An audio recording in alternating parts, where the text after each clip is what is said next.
ബി.ജെ.പിയിൽ നിന്നും രാജിവെച്ചതിന് പിന്നാലെ നടൻ വിജയിയുടെ രാഷ്ട്രീയ പാർട്ടിയായ തമിഴക വെട്രിക്കഴകം തനിക്ക് കേരളത്തിലെ സംസ്ഥാന പ്രസിഡന്റ് പദവി വാഗ്ദാനം ചെയ്തതായി നടൻ ദേവൻ വെളിപ്പെടുത്തി.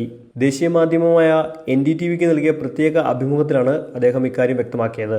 കഴിഞ്ഞ 5 വർഷത്തോളമായി ബി.ജെ.പിയിൽ പ്രവർത്തിച്ചിട്ടും പാർട്ടി തനിക്ക് അർഹമായ ചുമതലകളോ പ്രവർത്തന സ്വാതന്ത്ര്യമോ നൽകിയില്ലെന്ന് ദേവൻ പറയുന്നു. പ്രവർത്തിക്കാൻ അവസരം ലഭിക്കാത്തതിനാലാണ് ഓഗസ്റ്റ് 16-ന് പാർട്ടി വിട്ടത്. അതേസമയം ബി.ജെ.പിയിൽ നിന്ന് രാജി പ്രഖ്യാപിച്ചതിൻ്റെ തൊട്ടടുത്ത ദിവസം തന്നെ വിജയിയുടെ പാർട്ടിയിൽ നിന്നും വിളിയെത്തി.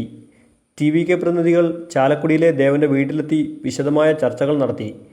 തുടർന്ന് ഓൺലൈൻ വഴിയും നേതൃത്വമായി ചർച്ചകൾ തുടർന്നുവെന്നും അദ്ദേഹം വ്യക്തമാക്കി. TVKയുടെ കേരളത്തിലെ പ്രവർത്തനങ്ങൾക്ക് നേതൃത്വം നൽകാൻ സംസ്ഥാന അധ്യക്ഷ സ്ഥാനം തന്നെ പാർട്ടി അദ്ദേഹത്തിന് വാഗ്ദാനം ചെയ്തതായാണ് വിവരം. രാജിക്ക് പിന്നാലെ കോൺഗ്രസും മറ്റു ചില പ്രാദേശിക പാർട്ടികളും തന്നെ സമീപിച്ചെങ്കിലും ആ ക്ഷണങ്ങൾ നിരസിച്ചതായി ദേവൻ വ്യക്തമാക്കി.